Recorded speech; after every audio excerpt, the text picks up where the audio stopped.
Berjumpa kembali dengan Pak Murwat. Di sini Pak Murwat akan memberikan lanjutan materi IPA yang temanya bunyi. Di mana di sini kita akan membicarakan tentang telinga. Oke, akan kami mulai. Anak-anak, kita itu mendengar dari bunyi atau suara itu dengan telinga. Telinga itu sebagai fungsi alat pendengaran. Nah, telinga selain untuk fungsi alat pendengaran juga berfungsi sebagai alat keseimbangan tubuh. Telinga terbagi menjadi 3 bagian: telinga luar, telinga dalam, dan tentunya telinga tengah. Mari kita bahas satu persatu. Dari telinga luar lebih dahulu. Telinga luar itu kelihatan sekali di sini. Yang pertama, daun telinga. Daun telinga itu gunanya untuk menangkap getaran bunyi. Kemudian ada liang telinga. Ini berguna untuk meneruskan bunyi ke telinga tengah. Pada liang telinga itu terdapat rambut halus yang mana berfungsi untuk menghalangi debu atau air yang masuk ke dalam telinga. Kemudian kita bicarakan telinga tengah. Ya. Telinga tengah itu terdiri dari tulang-tulang pendengaran. Kemudian juga terdiri dari gendang telinga.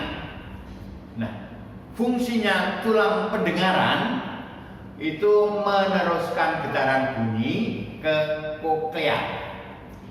Kalau gendang telinga itu berfungsi untuk menerima getaran bunyi dari daun telinga dan meneruskannya ke tulang-tulang pendengaran. Sekarang kita bahas tentang telinga dalam. Telinga dalam itu terdiri dari saluran setengah lingkaran yang pertama, kemudian saraf pendengaran, yang ketiga koklea, dan saluran eustachius. Anak-anak, proses mendengarkan bunyi di sini ada 7. Ya. Yang pertama, getaran, ya, getaran dari sumber bunyi. Yang kedua, getaran dari sumber bunyi tadi itu membuat gelombang bunyi yang mana ditangkap oleh daun telinga. Kemudian yang ketiga, gelombang bunyi yang merambat ke telinga atau ke liang telinga. Yang keempat, bunyi menggetarkan gendang telinga. Nah, gendang telinga itu menggetarkan tulang-tulang pendengaran. Kemudian koklea menangkap getaran dari tulang pendengaran tadi dan mengirimkannya ke saraf pendengaran.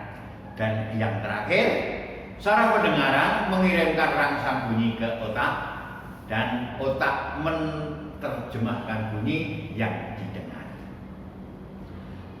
Begitu anak-anak proses mendengar bunyi. Kita lanjutkan. Telinga manusia dapat mendengar bunyi dengan frekuensi 20 sampai 20 ribu Hz. Kemudian yang mempengaruhi perbedaan kemampuan mendengar tentunya ada 2 di sini. Yang pertama itu tentu faktor usia. Nah, usia yang masih muda seperti anak-anak mendengarkan sesuatu yang pasti gampang, tapi lain dengan usia yang seperti Pak Murwat pasti apa? Nah, kadang-kadang kurang jelas. Kemudian faktor kesehatan. Nah, tentunya kalau faktor kesehatan mungkin ada anak kecil yang sudah tidak bisa mendengarkan juga karena faktor kesehatannya begitu. Jadi orang tua atau orang yang lanjut usianya itu kemampuan mendengarkannya bagaimana? Akan berkurang. Jadi semakin tua akan berkurang. Baik. Tentunya di sini akan dikasih bagaimana cara merawat telinga. Cara merawat telinga itu di sini ada 3. Mungkin secara sederhana, bersihkan telinga bagian luar secara teratur dengan sapu tangan atau air yang hangat. Kemudian jangan mengorek-orek telinga. Nah, kotoran akan justru terdorong ke dalam, ya, terdorong ke dalam. Kemudian bila mendengar bunyi terlalu keras, segera menutup lubang telinga, ditutup. Biasanya ada mercon meledak. Agar apa kok ditutup? Agar gendang telinga kita tidak rusak. Nah, bagaimana anak-anak kalau telingamu ada kotorannya, kemudian ada suara yang di dalam gitu, jadi kita tidak nyaman. Nah, apa yang kita lakukan? Kita akan periksa ke dokter THT. THT itu apa? THT itu telinga, hidung, dan tenggorokan. Begitu anak-anak tentang telinga pada hari ini. Terima kasih.